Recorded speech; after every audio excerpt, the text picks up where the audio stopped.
Bonjour à tous, c'est Justine, bienvenue sur ma chaîne, j'espère que vous allez bien. Je suis très contente de vous retrouver dans cette nouvelle vidéo. Alors aujourd'hui, je vous propose de faire avec moi la recette de la focaccia. Alors vous aviez été nombreux à me la demander, je pense qu'elle est parfaite pour vos apéros d'été, en famille, entre amis. Je l'ai souhaitée bien épaisse, bien moelleuse avec du thym, du romarin, c'est un pur délice. Je vous donne toutes mes astuces pour la réussir. Je vous laisse avec les ingrédients et la suite en vidéo.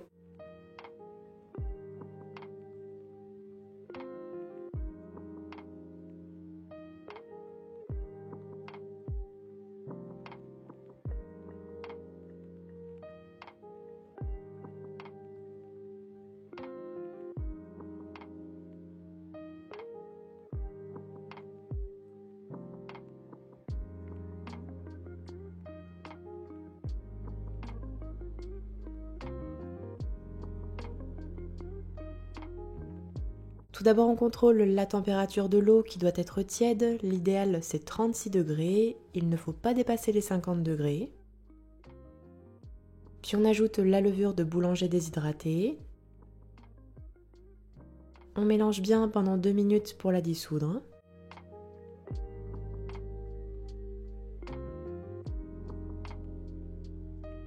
Et on laisse reposer une petite dizaine de minutes. Puis dans le bol du robot, on verse la farine. Il vous faudra une farine type 00, voici celle que j'ai achetée ici, je l'ai trouvée facilement en grande surface. On ajoute également le sucre. Et on mélange le tout.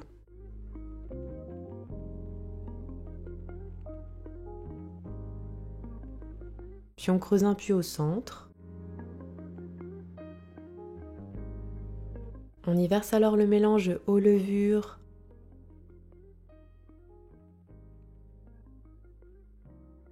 ainsi que l'huile d'olive.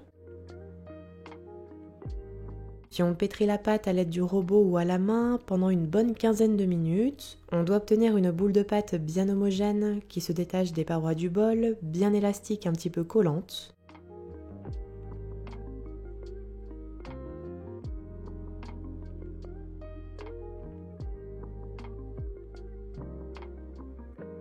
Puis on ajoutera la fleur de sel quand la boule de pâte commencera à se former, pas avant.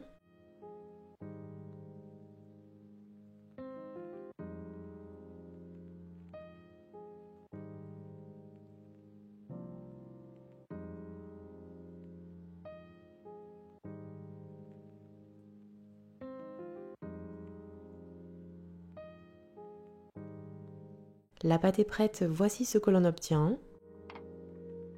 On la réserve alors dans un grand saladier.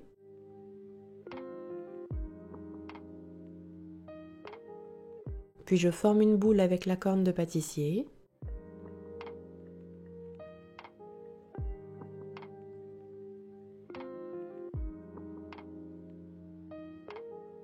Puis on couvre d'un torchon propre et on laissera lever à température ambiante pendant 2 heures.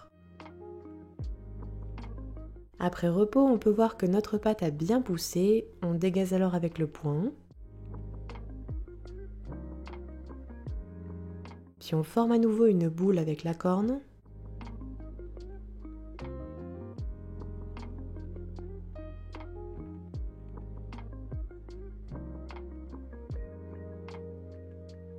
On couvre à nouveau avec le torchon, puis on laisse pousser encore 2h30 au minimum. Alors on peut aussi mettre au frigo et laisser fermenter toute une nuit, c'est encore mieux. Puis après repos, on reprend la pâte, on dégaze à nouveau.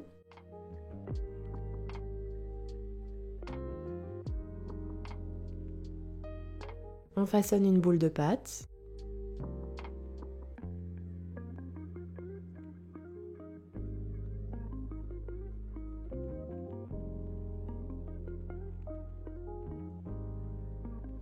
Voici ce que l'on obtient. On prend alors un grand plat que l'on vient généreusement huiler. Je répartis bien l'huile d'olive à l'aide d'un pinceau sur toute la surface.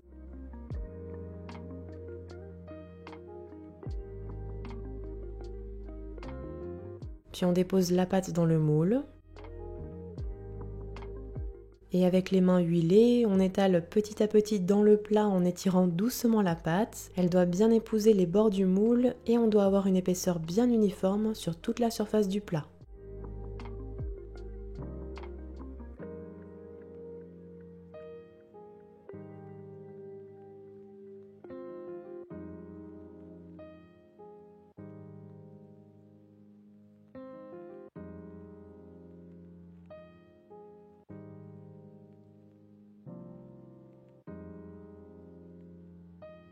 Puis on couvre à nouveau d'un torchon propre et on laissera lever à peu près 1h15 à 1h30 à température ambiante, elle doit doubler de volume.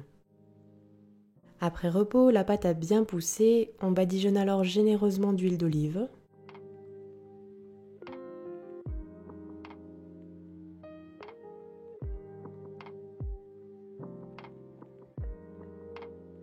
Si besoin, on répartit un petit peu avec un pinceau.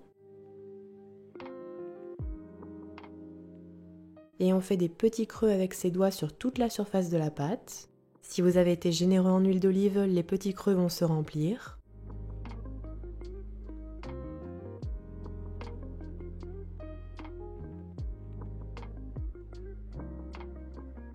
Puis on parsème un petit peu de fleur de sel sur la focaccia. Cela formera des tout petits cristaux de sel croquants à la dégustation.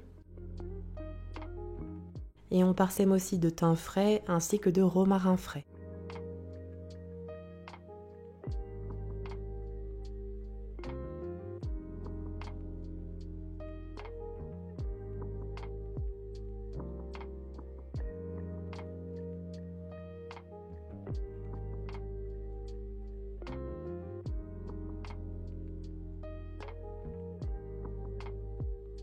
Je préchauffe alors mon four à 200 degrés chaleur tournante et j'enfourne pour 25 minutes de cuisson.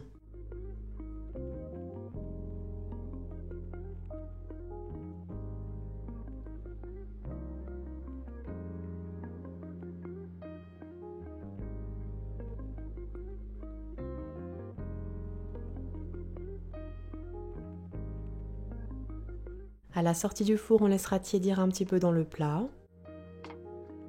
Et on démoule délicatement pour réserver sur une grille et laisser refroidir.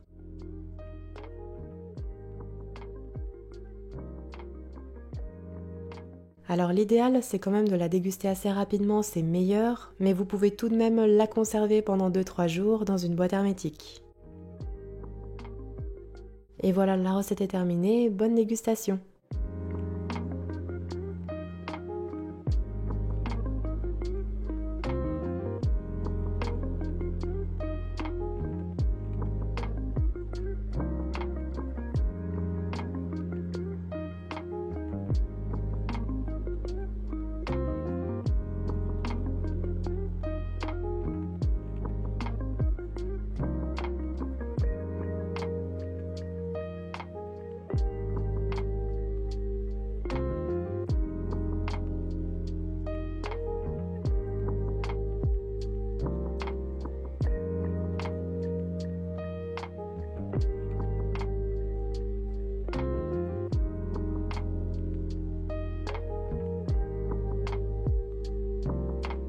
La focaccia est terminée, j'espère qu'elle vous aura plu. N'oubliez pas les petits pouces bleus si c'est le cas, donnez-moi vos avis en commentaire si vous refaites ma recette à la maison. Voilà, j'attends vos retours, si jamais les liens de mes réseaux sociaux sont en barre d'infos sous la vidéo. Et quant à moi, je vous dis à très bientôt pour de prochaines vidéos gourmandes, prenez soin de vous.